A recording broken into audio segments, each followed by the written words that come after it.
여러분, 사람이 들어 올리는 것 중에서 제일 무거운 게 뭐라고 생각하십니까? 많은 분들이 눈꺼풀이랍니다. 이 눈꺼풀. 이거 들어 올리는 게 굉장히 어렵답니다. 졸릴 때. 막 졸릴 때는요, 장미란 선수 같은 그 장사도 200 몇십 킬로를 들어 올리는 장사도 자기 눈꺼풀 들어 올리기는 굉장히 어렵다. 그렇게 이야기들을 합니다. 그런데 이것보다도 더 들어 올리기 힘든 것이 있습니다. 그건 사람의 마음이라고 생각합니다.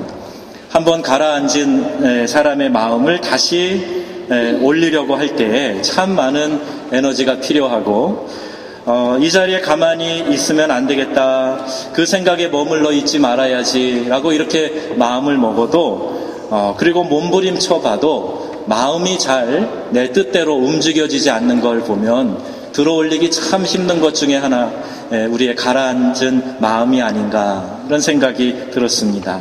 항상 마음이 가라앉아 있고 또 움직이지 않는 상태, 이것을 우울증이라 이렇게 이야기를 합니다. 숲에 나무가 울창해가지고 이 햇빛이 파고 들어오지 못해서 늘 그늘이 져 있는 것 같은 그런 공간을 생각이 납니다. 슬픔이 마음에 우거져서 좀처럼 밝은 빛이 들어가지 않는 상태가 이 우울증의 상태가 아닌가, 그런 생각이 드는 거죠. 영적으로는 우리가 살아가는 의미를 깨닫지 못하게 되고 모든 관계가 단절이 되어져 갑니다. 이러한 마음의 우울한 상태, 이것을 다른 말로 하면 영적 침체라 이렇게 말할 수 있는 것입니다. 오늘 본문에 나오는 엘리야는 상당히 승리로운 삶을 살았던 하나님의 종이었습니다. 엘리야는 참으로 멋지고 통쾌한 사역을 한 사람입니다. 기도할 때 죽었던 아이가 살아 일어납니다. 반전에 반전을 거듭하면서 역경 가운데에서 놀라운 승리의 사역을 했던 그런 사역자입니다. 거대한 국가, 민족, 왕을 상대로 해서 당당하게 하나님의 살아계심을 선포한 그런 선지자였습니다. 갈멜산에서 850명의 바알과 아세라, 그 우상 선지자들과 맞대결해서 하나님이 살아계심을 증명하고 많은 사람들의 신앙적인 방황을 하나님께로 향하게 만들었던 그런 선지자입니다. 비가 오지 않기를 기도하자 3년 6개월 동안 그 땅에 비가 내리지 않았다라고 성경은 말하고 있어요. 그는 승리의 감격이 있었고 자신이 해야 될 일이 무엇인지 정확히 아는 그런 사명을 가지고 있었습니다. 그러나 본문 말씀에 보면 지금 엘리야는 로뎀나무 아래서 죽음을 구하는 그런 사람으로 등장합니다. 이게 어찌된 일입니까? 갈멜산에서 보았던 예전의 엘리야가 아닙니다. 아주 나약한 모습으로 바닥을 헤매고 있는 엘리야에게서 더 이상 아무것도 기대할 수 없을 것만 같은 그런 모습을 지금 보게 되는 것입니다. 야고보는 엘리야를 가리켜서 우리와 성정이 같은 사람이다, 즉 보통 사람이다, 우리와 똑같은 사람이다, 평범하다, 이렇게 얘기하고 있습니다. 그러므로 오늘 우리도 생각해보면 우리 자신들도 로뎀나무 아래의 엘리야처럼 기진맥진해서 아무런 소망도 가지지 못하고 하나님 넉넉합니다, 이제 제 생명을 좀 데려가 주세요, 제가 뭐 다른 사람보다 나을 거 하나도 없네요, 이런 탄식을 하면서 주저앉을 수 있는 존재가 바로 우리들이란 얘기지요. 의욕에 넘쳐서 열심히 살아가다가도 어느 순간에 인생의 무게를 감당하지 못하고 차라리 죽고 싶다라는 생각 때문에 주저앉아 있을 때가 있습니다. 모든 것이 의미 없이 여겨질 때, 그때 우리는 어떻게 해야 되는 것입니까? 저 역시 그럴 때가 있습니다. 성령의 인도하심을 따라 사역하며 죽어가는 영혼이 살아나고 믿지 않던 영혼들이 주님을 만나게 되는 것을 볼 때 주님께 내 삶을 다 드려도 아깝지 않다 하는 그런 고백을 하게 됩니다. 그러나 속상한 일이 생기고 내 노력이 아무 소용이 없는 것처럼 그렇게 생각되면 마치 로뎀나무 아래의 엘리야처럼 낙심하고 침체되기도 하는 것입니다. 우리 자신의 모습을 바로 이해하기 위해서 오늘 본문에 나오는 엘리야를 우리가 깊이 관찰해 보아야 할 것입니다. 그리고 언제까지 침체된 상태로 그냥 머물러 있을 수는 없습니다. 엘리야가 극복하여서 더 놀라운 삶을 살았던 것처럼 우리도 그러한 희망을 노래할 수 있어야 합니다. 먼저 엘리야가 영적 침체를 경험하게 된 그 원인이 어디에 있는가, 그것을 한번 찾아보고, 그리고 그가 어떻게 그것을 극복하였는가라는 것을 살펴보려고 하는 것입니다. 첫 번째는요, 엘리야가 지치고 낙담하며 절망했던 이유는 그의 육체적인 피곤과 탈진 때문이었다 하는 것을 오늘 본문을 통해서 우리가 찾아보게 됩니다. 엘리야는 매우 바쁘고 힘든 시간을 보냈습니다. 쉽지 않은 싸움들을 해나가고 있었습니다. 불가능해 보이는 일들을 하나님이 능력 주심으로 말미암아 하나씩 성취하고 있었습니다. 우상 숭배자들을 기손 강가로 끌고 내려가 처형하는 일, 그렇게 만만하고 쉬운 일 아니었을 겁니다. 굉장히 고되고 마음도 힘들었던 일일 것입니다. 3년 6개월 동안 그 땅에 비가 내리지 않기를 기도한 후에 그 척박한 환경 속에서 자기 자신도 함께 살았습니다. 그리고 다시 간절히 기도하지요. 기도한 그날 저 바닷가에서 손바닥만한 구름이 올라옵니다. 자, 이제 됐다. 하나님께서 비를 주실 것이다. 그런 마음의 믿음이 들어왔어요. 아하방에게 가서 말합니다. 비에 길이 막히지 않도록 먼저 마차로 달려 내려가소서, 이렇게 이야기하고, 그리고 엘리야는 이스라엘까지 25km를 마차 앞으로 달려갑니다. 그리고 아하방보다 먼저 이스라엘에 도착해 있습니다. 구름을 보고 이야기하고 달려가고 도착하는 그것이 다 하루에 일어났어요. 정신적으로도 엘리야는 큰 긴장이 있었을 것이고 육체적으로 상당히 무리하고 있는 그런 상황을 볼 수가 있습니다. 기도가 응답되고 기쁨과 감격이 있을 때 우리 사람들은 보통 힘이 넘쳐납니다. 와, 하나님이 나에게 이런 은혜를 주셨구나. 이렇게 기도를 응답해 주시는구나. 하나님이 살아계시는구나. 그리고 그 마음 가운데 일어나는 열정 때문에 피곤한 줄도 모르고 지치는 줄도 모르고 그냥 달려갈 때가 있어요. 그리고 그래도 정말 지치지 않는 것 같습니다. 아침 일찍부터 밤 늦게까지 계속 이런저런 모임을 하고 또 같이 예배에 참여하고 하는데 피곤하지 않다는 거예요. 제가 그런 간증을 최근에 많이 듣습니다. 일부 예배 아침 일찍 또 성가 연습부터 시작해서 밤 늦게 다락방 모임까지 끝내면서도 전혀 피곤하지 않대요. 힘이 있는 거죠. 에너지가 있는 겁니다. 엘리야도 굉장히 업되어 있었어요.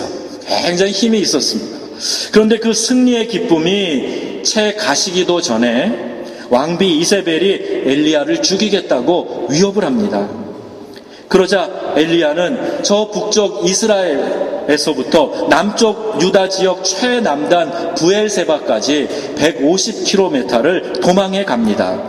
그리고 더 이상 도망갈 힘이 없어서 주저앉아 있는 그곳이 바로 광야 로뎀나무 아래였던 것입니다. 사람에게 힘을 주는 말, 용기를 주는 말, 격려가 되는 말이 있는가 하면 반면에 어떤 말은 사람을 죽이기도 합니다. 사람을 낙담하고 절망하게 하는 말이 있습니다. 엘리야가 들은 이세벨의 말이 바로 그런 말이었습니다. 그는 낙담하여서 150km나 도망쳐요. 더 이상 꼼짝할 수 없겠다. 나는 이제 여기서 누가 죽여도 죽어야만 되겠다. 그런 상황에 대해서 기진맥진해서 쓰러져 있는 그 로뎀나무, 그곳에 하나님이 찾아가십니다. 하나님께 자신을 데려가 달라고 간구하는 그 절박하고도 정말 가라앉아 있는 그 상황 가운데 하나님은 그의 마음 가운데 찾아가 주시는 거예요. 육체를 가진 인간, 아무리 영적으로 엄청난 일을 하고 놀라운 역사를 일으킨다고 해도 과로하면 지칩니다. 그래서 우리 한국에 보면 40, 50대 목회자들 가운데 정신없이 열심히 사역하다가 제일 왕성하게 일할 때가 그 나이 때인가 봐요. 그렇게 일하다가 그냥 맥없이 질병 때문에 쓰러지는 그런 목회자들도 많이 있습니다. 육체가 탈진할 때 사람은 무엇인가 대해서 더 생각하거나 어떤 반응을 하기를 싫어합니다. 자신의 모든 환경과 여건들도 다 힘들게 느껴지는 거예요. 전에는 끄떡없이 했었는데 이제 더 감당할 힘이 없다. 한계 상황이다. 이런 자기 자신의 모습을 느끼게 되는 것이죠. 이전에 했던 일을 이제는 힘들어합니다.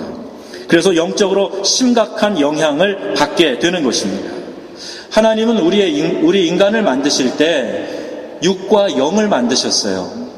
하나님의 영을 우리에게 불어넣으셔서 그 하나님의 영 루아하가 우리 안에 들어왔을 때 우리가 생명이 되어서 생명이 있는 존재가 됩니다.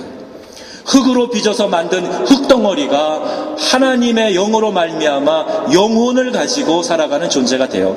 육과 영은 분리할 수 없습니다. 만약 분리된다면 그게 죽음의 순간이겠지요. 그러다 보니까 영과 육이 합쳐져서 한 인격을 형성해서 우리 사람이 완성이 되고 그렇게 살아가기 때문에 상호 영향을 끼치는 거예요. 그래서 정신적인 고통은 반드시 육체에 영향을 미치게 되어 있습니다. 육체의 피로와 탈진은 또 우리 정신에 영향을 미치는 것입니다. 육체가 피곤하고 마음이 힘들어지면 우선 현재 자기 스케줄 가운데 또 일의 양 이런 것들을 좀 점검을 해봐야 됩니다. 평소 우울증이 좀 있는 사람은요, 햇빛을 많이 쬐야 됩니다. 오늘같이 이렇게 해가 나는 날 집에 커튼 닫아놓고 있으면 이건 징조가 좀 있는 거예요. 햇빛을 많이, 이 햇빛에 나와서 광합성 하셔야 돼요. 그래서 햇빛을 받아들여서 밝은 마음을 유지할 수 있도록. 오늘 아침에 1부 예배 드리고 또 2부 준비하면서 우리 바깥에 바라보는데 마음이 좋더라고요. 야, 오늘 햇살이 이렇게 비치는 날 기쁨으로 예배하러 또 2부 예배 갈 수 있겠구나. 이런 생각이 들었어요.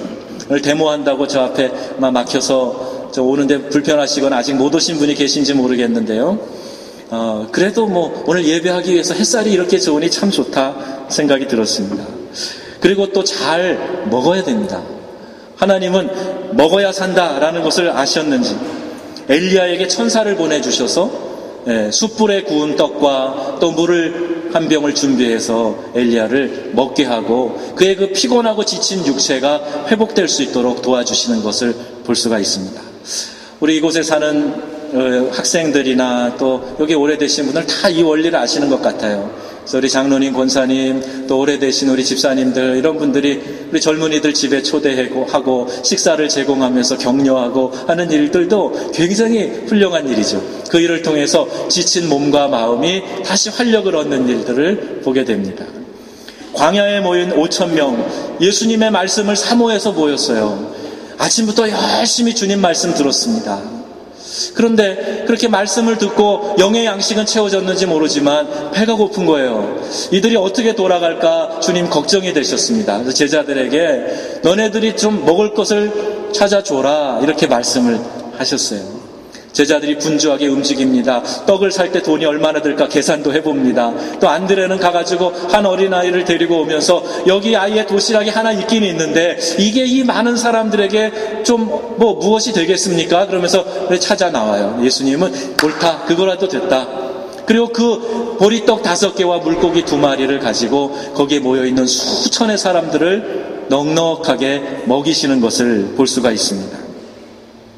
요새는 사역을 해도 무조건 열심히 해라, 쉬지 말고 해라 이런 얘기 잘 하지 않습니다. 제 때만 해도요, 제가 신학교에서 배울 때만 해도 목회자가 쉬는 일에 대해서 부담을 많이 가졌었어요. 어떻게 쉴 수가 있는가? 쉬지 말고 달려야지. 오늘도 달리고 돌아라 지구 몇 바퀴 막 이러면서 이제 해야 좋은 목사로 생각을 했는데 요새는 그렇지 않습니다. 특별히 타문화권 선교사역을 하는 선교사들은 의무적으로 5년 차에 안식년을 가져야 돼요. 점검하고 멘탈이나 피직을 점검하고 그리고 또 다시 충전할 수 있도록 여러 가지 쉼 프로그램에 참여하게 하고 재충전을 시키는 것이지요. 목회자들은 7년마다 안식년을 갖도록 규정하고 있습니다. 그게 다 같은 원리지요. 재충전할 수 있는 시간을 반드시 가져라 하는 성경의 원리를 따르는 것입니다. 쉼이 없는 사역은 영적인 안정감과 감각을 무너뜨릴 수 있고 또한 육체의 피곤이 사역의 효율성을 잃게 하는 원인이 되기 때문입니다. 성경은 심지어 농사 짓는 땅도 7년째 될 때 안식년의 한 해를 놀리라 그래요.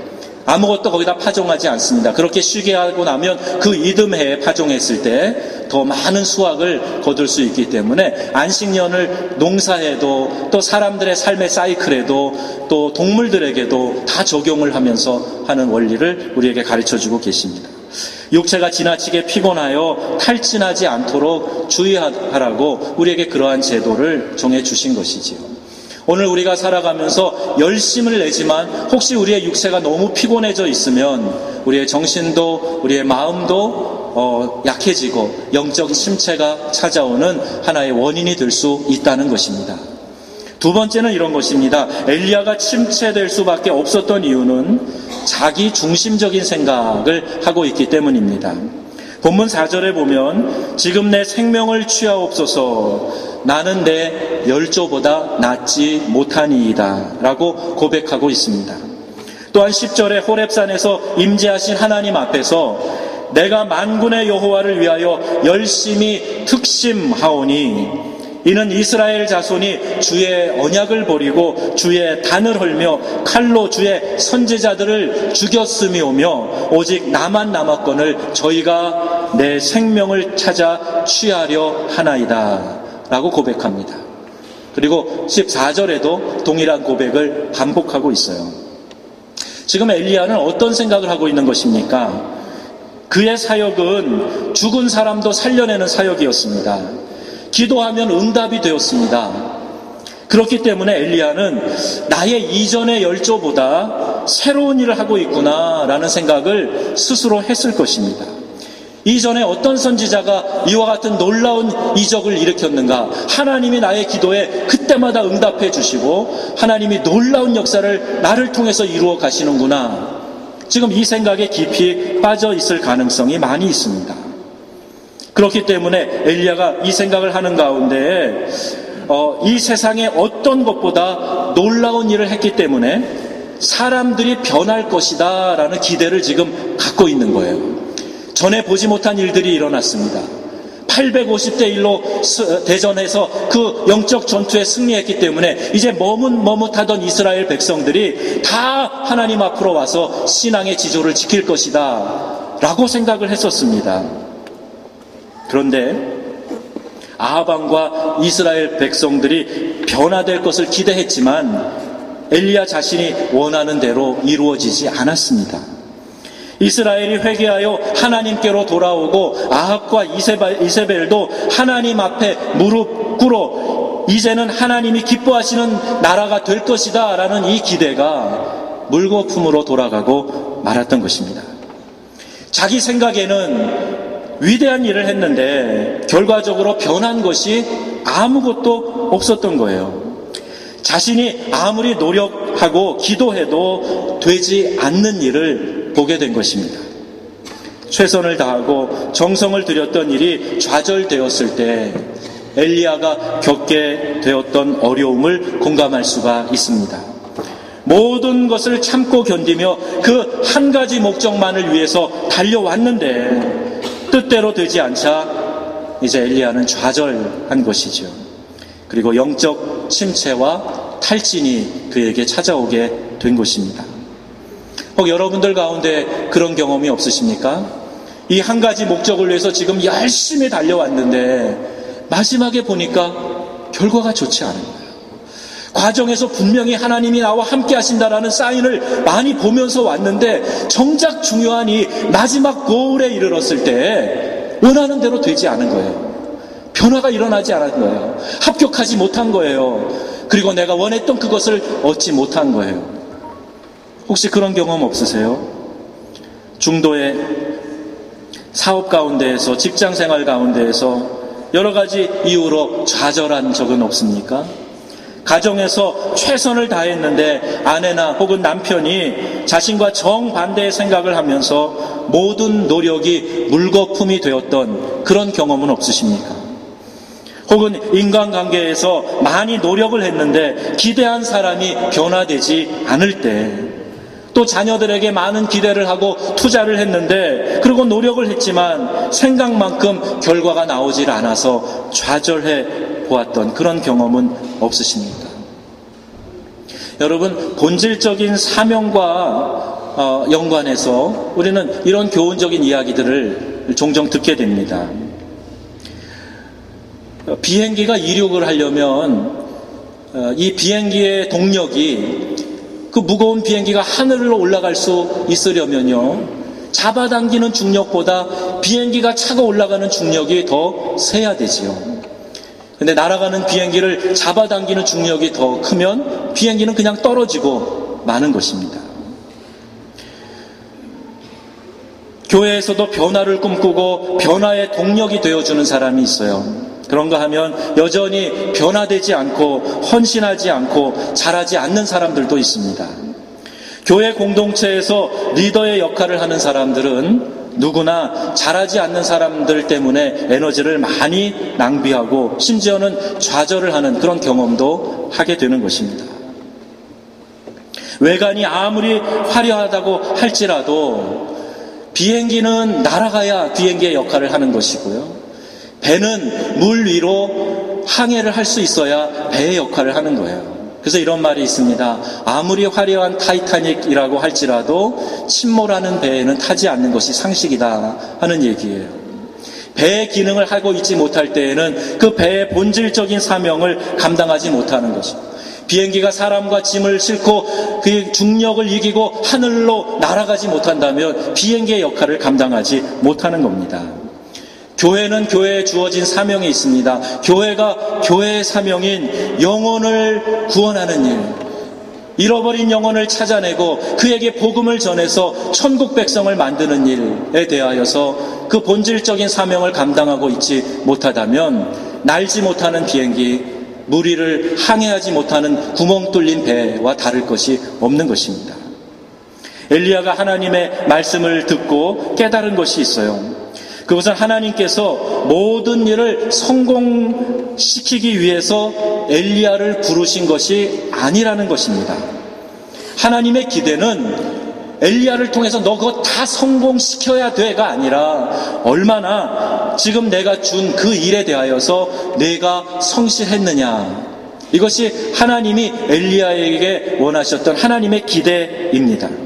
얼만큼 충성했느냐. 어떤 환경에서든지 문제의 해결은요, 하나님의 몫입니다. 내가 모든 것을 다 해결해야만 하나님 앞에서 충성을 다한 것이라고 생각하는 것은 자기의 교만일 수도 있는 거예요. 하나님이 원하시는 것은 이겁니다. 지금 그 상황에서 내가 너희에게 맡겨준 그 일에 네가 얼마나 충실하고 있느냐, 얼마나 성실하느냐, 그걸 하나님이 우리에게 달아보시길 원하시는 것이고, 그걸 통해서 우리가 하나님 앞에 얼마나 신실한 사람인가를 하나님이 판단하고 계시는 것입니다. 하나님의 몫인 해결, 하나님께 맡겨드릴 수 있어야 돼요. 주님이 부르신 이 자리에서 나는 최선을 다하겠습니다. 하나님 앞에 최대한으로 성실하게 주님 기뻐하시는 일에 쓰임받고 싶습니다. 그러나 결과는 하나님이 맡아주세요. 하나님이 책임져 주세요. 저는 이것이 신앙인의 자세라고 믿습니다. 내가 모든 거 다 할 수 있다고 생각하는 것에서 짐을 좀 내려놔야 돼요. 이렇게 해야만 됩니다 라는 생각에서도 우리의 판단을 좀 보류해야 됩니다. 하나님, 쓰임받기를 원합니다. 그리고 결과는 하나님께서 맡아주세요. 엘리야가 원했던 것은 아마도 이런 것일 거예요. 그가 원한 대로 모든 것이 변하는 것일 거예요. 어쩌면 엘리야는 자기 기도대로 모든 것이 변했다고 그렇게 생각하고 그것을 더 기뻐할지도 모르죠.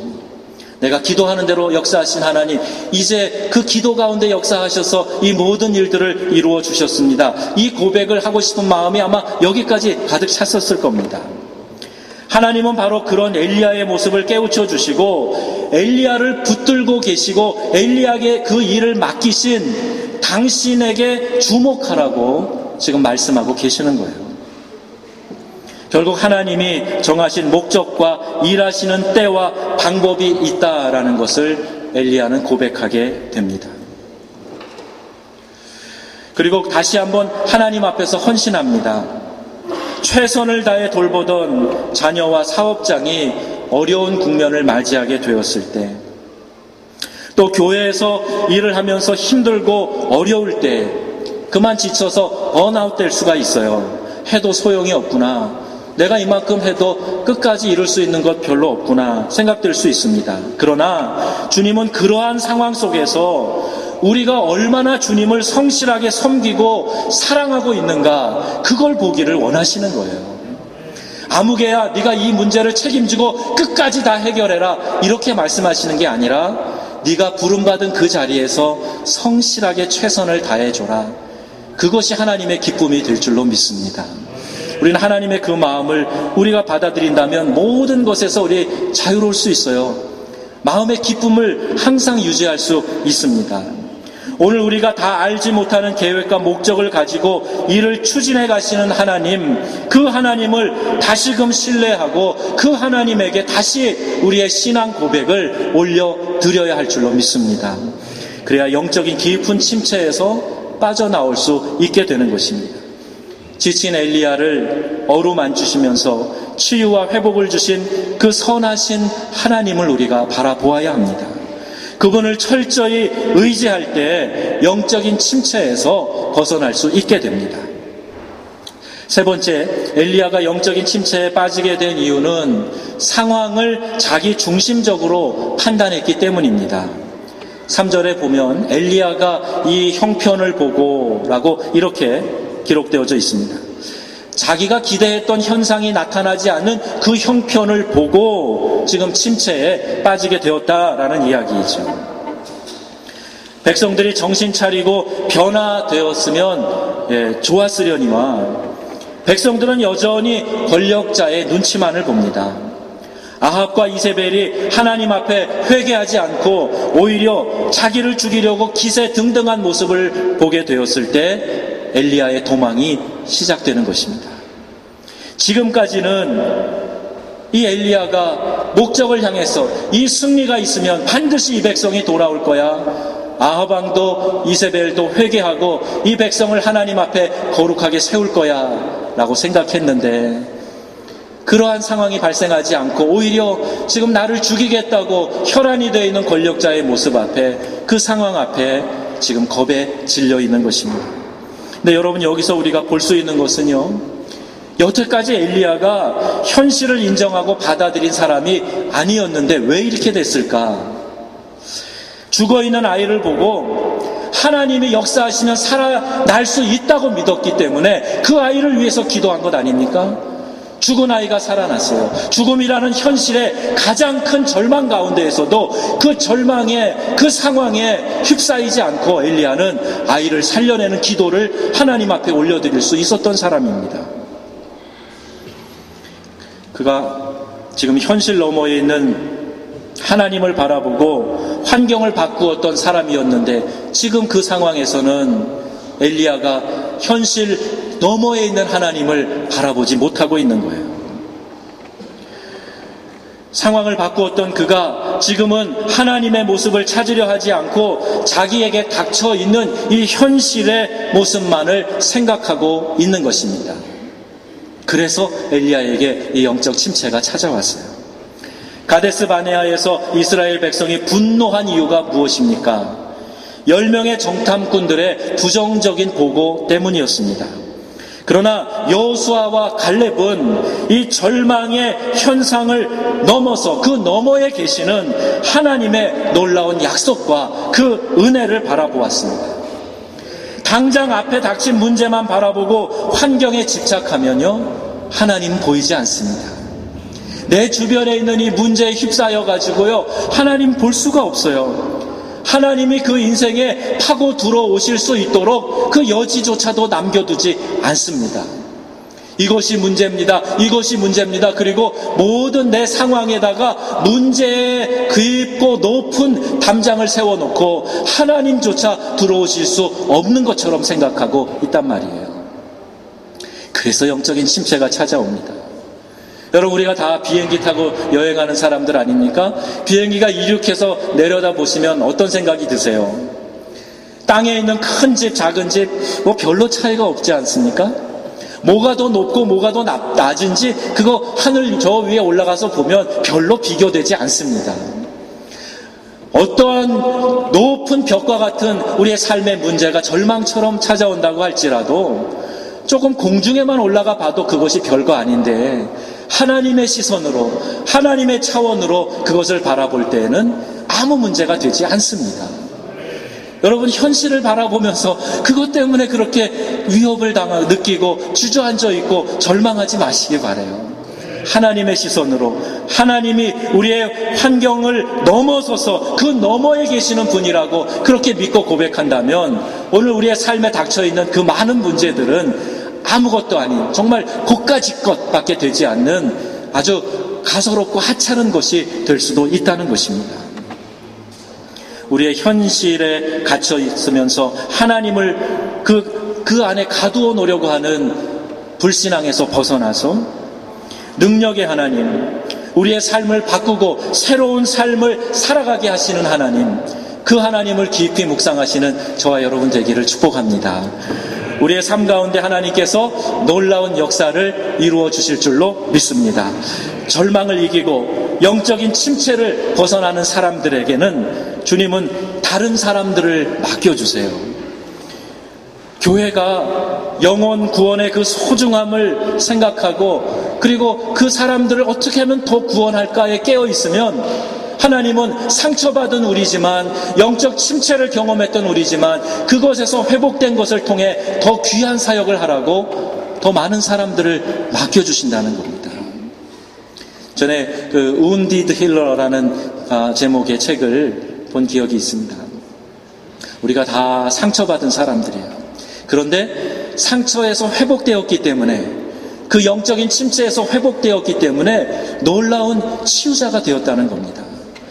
우리가 그러한 경험과 절망을 경험했기 때문에 지금 절망을 경험하고 있는 사람들에게 더 잘 이야기해 줄 수가 있는 거예요. 어떻게 하면 더 잘 회복할 수 있는지 우리가 상세하게 가르쳐주고 인도해 줄 수 있다는 겁니다.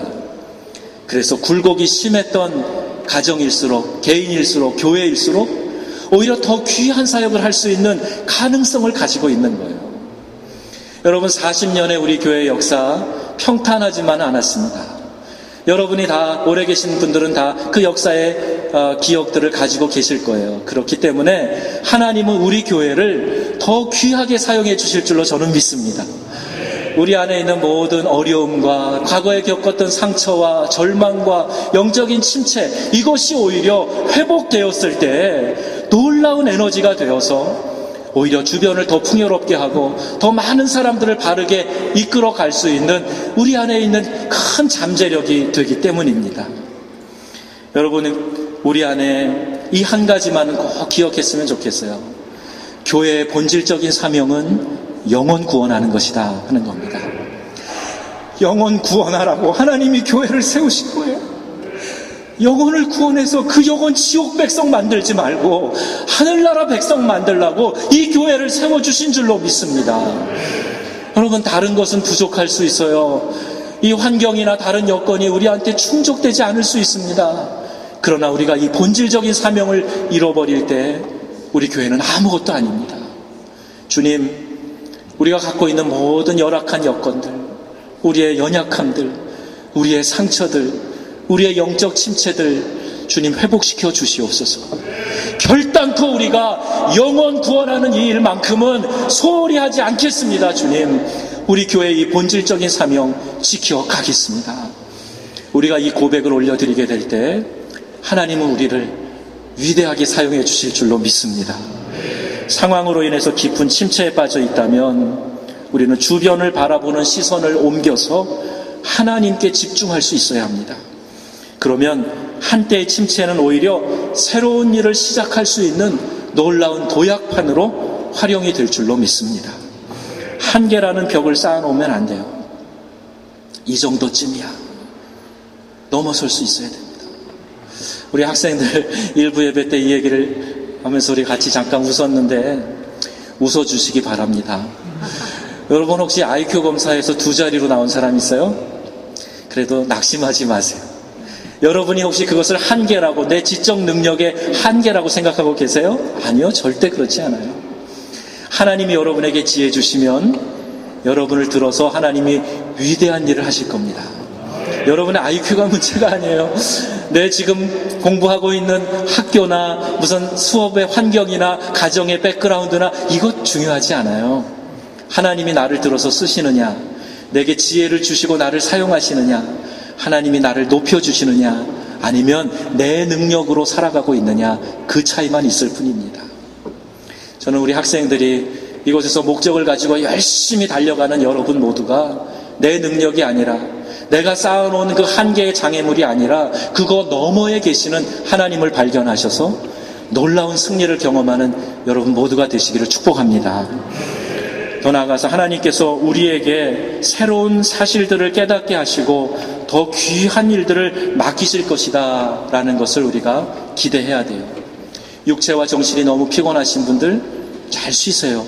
시간 관리도 잘 하시고 잘 드시고 또 주변 사람들과 호탕하게 기쁜 마음으로 웃으면서 대화 나누시고, 너무 심각하게 고민스러운 얘기만 자꾸 하지 마세요. 그냥 하나님이 주실 승리에 대해서 얘기하시고 기쁨을 얘기하시고 노래하시고 낙심하지 않아야 합니다. 하나님의 선하심을 우리가 고백한다면 반드시 하나님은 합력하여 선을 이루게 해주실 것입니다. 엘리야의 침체, 즉 로뎀나무 아래에서의 절망과 좌절에서 우리 모두가 다 벗어나야 할 것입니다. 다시금 주님이 주시는 힘을 얻어서 새로운 사역의 현장 호렙산을 향하여 묵묵히 걸어 나아가는 저와 여러분, 우리 공동체가 되시기를 주님의 이름으로 축원합니다. 아멘. 기도하겠습니다.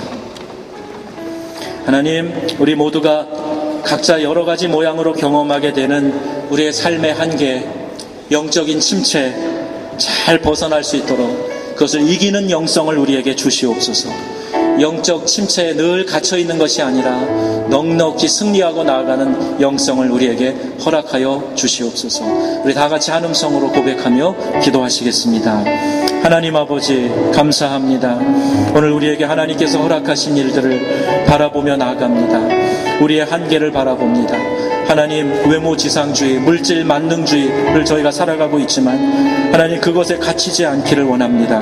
하나님 아버지, 우리가 주변을 바라보며 비교하며 비교의식에 잠식당하여서 하나님, 우리의 마음에 무거움이 늘 그늘처럼 두리우지만 하나님, 그것에 우리가 잠식당하지 않기를 원합니다. 모든 문제에 넘어 계신 하나님 바라보게 하시고 그 어느 것도 한계가 되지 않는 하나님을 바라보게 하시고 무한하신 하나님, 전능하신 하나님, 그 하나님이 나의 삶에 개입하시는 것에 대한 관심과 기도와 열정이 우리 가운데 있게 하여 주시옵소서. 더 이상 불신앙의 고백을 하지 않게 하시옵시고 더 이상 부정적인 생각을 퍼뜨리는 자가 되지 않게 하여 주시고 우리의 심령 가운데 하나님이 허락하시는 승리를 기뻐하며 하나님 그 승리를 바라보며 믿음으로 전진하는 저희들이 되게 하여 주시기를 원합니다. 말씀 가운데 깨어있게 하시옵소서. 주의 말씀이 저희에게 주시는 은혜와 능력이 어떤 것인지 우리 각자가 경험하게 하여 주옵소서. 메마른 심령에 은혜의 단비를 부어주셔서 하나님, 우리의 심령이 하나도 가란 심령 없게 하시고 배고파 굶주린 심령 없게 하시고 하나님, 주의 은혜를 사모하며 그 은혜 안에서 넉넉하고 배부른 삶을 살아가는 저희들이 다 되게 하여 주시기를 원합니다. 살아계신 하나님, 말씀하여 주옵소서. 깨닫게 하여 주옵소서. 주의 말씀 가운데 승리를 경험하는 공동체가 되게 하시고 우리의 가정이 되게 하시고 우리의 자녀들 또 우리 개인의 신앙이 되도록 주여 붙잡아 주시기를 원합니다. 우리 파리연합교회가 하나님 아버지, 하나님 상처받은 치유자로서 다른 사람을 치유할 수 있게 하시고 하나님의 능력을 하나님 만방에 전파하는 귀한 교회 공동체로 세움받기를 원합니다. 주여, 우리 가운데 역사하시고 하나님이 기뻐하시는 교회, 능력이 있는 교회, 하나님의 말씀이 살아 역사하는 교회, 기도의 능력이 나타나는 교회, 예배의 힘과 다이나믹이 있는 교회, 예배를 통하여 회복과 치유가 일어나는 놀라운 교회로 주님 붙들어 주옵소서. 이것이 교회의 본질인 줄 알게 하시고 영혼 구원하는 일에 한 영혼 영혼 살려내는 일에 하나님 우리가 비상한 관심 갖게 하시며 하나님 그 일을 최우선으로 하게 하시고 하나님 영혼을 위하여 열방 구원하는 일을 위하여 깨어 기도하게 하시옵소서. 우리 조국 교회를 구원하여 주시고 이 땅 프랑스를 주님 궁일이 여겨 주시사 하나님이여 세속으로 달려가고 있는 그 걸음에 하나님이여 브레이크를 달아주시고 하나님을 경외하게 하시고 다시 이 땅에 하나님 위근호 시대에 있었던 전성기를 허락하셔서 영적인 풍요로움을 경험하는 이 프랑스 땅 되게 하여 주옵소서. 주의 은혜를 감사합니다. 능력으로 함께 하시고 주의 말씀 가운데서 역사하여 주옵소서. 예수님의 이름으로 기도드립니다.